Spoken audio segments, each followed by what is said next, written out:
പ്രൈസ്തലോ ദൈവതിരുനാമം വാഴ്ത്തപ്പെടുമാറാകട്ടെ. അനുഗ്രഹിക്കപ്പെട്ട ഈ നല്ല സമയത്തിനായി ഞാൻ നന്ദിയുള്ള ഹൃദയത്തോട് കർത്താവിന് സ്തോത്രം ചെയ്യുന്നു. 4-ാം സങ്കീർത്തനത്തിൽ ഇങ്ങനെ പറയുന്നു, അധിക സന്തോഷം നീ എൻ്റെ ഹൃദയത്തിൽ നൽകിയിരിക്കുന്നു.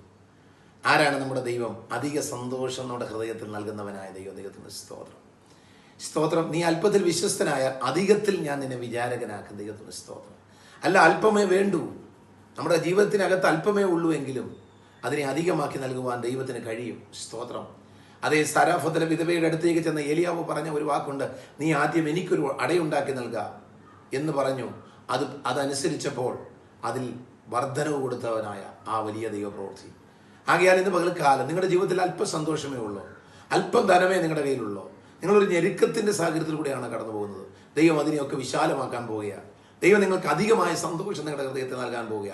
5 അപ്പവും 2 മീനും കൊണ്ട് 5000 പേരെ പോഷിപ്പിച്ചവനായ ദൈവം ആ കർത്താവിൻ്റെ കരങ്ങളിലേക്ക് 5 അപ്പം എത്തപ്പെട്ടപ്പോൾ അത് അനേകരുടെ കരങ്ങളിലേക്ക് പോകത്തക്ക നിലയിൽ അത് അനുഗ്രഹമാക്കി തീർത്തെങ്കിൽ ഇന്ന് പകൽക്കാലം നിങ്ങളുടെ കയ്യിൽ വരുന്ന അല്പമായ കാര്യങ്ങളാണെങ്കിലും അതിനെ സമൃദ്ധിയിലേക്ക് നയിച്ച് നിങ്ങൾക്ക് വേണ്ട ബലം നൽകുവാൻ, നിങ്ങളെ സംതൃപ്തപ്പെടുത്തുവാൻ തക്കണം ദൈവം ശക്തനാണ്.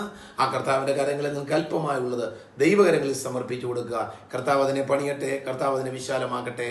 ഈ വചനങ്ങളാൽ ദൈവം നിങ്ങളെ അനുഗ്രഹിക്കുമാറാകട്ടെ.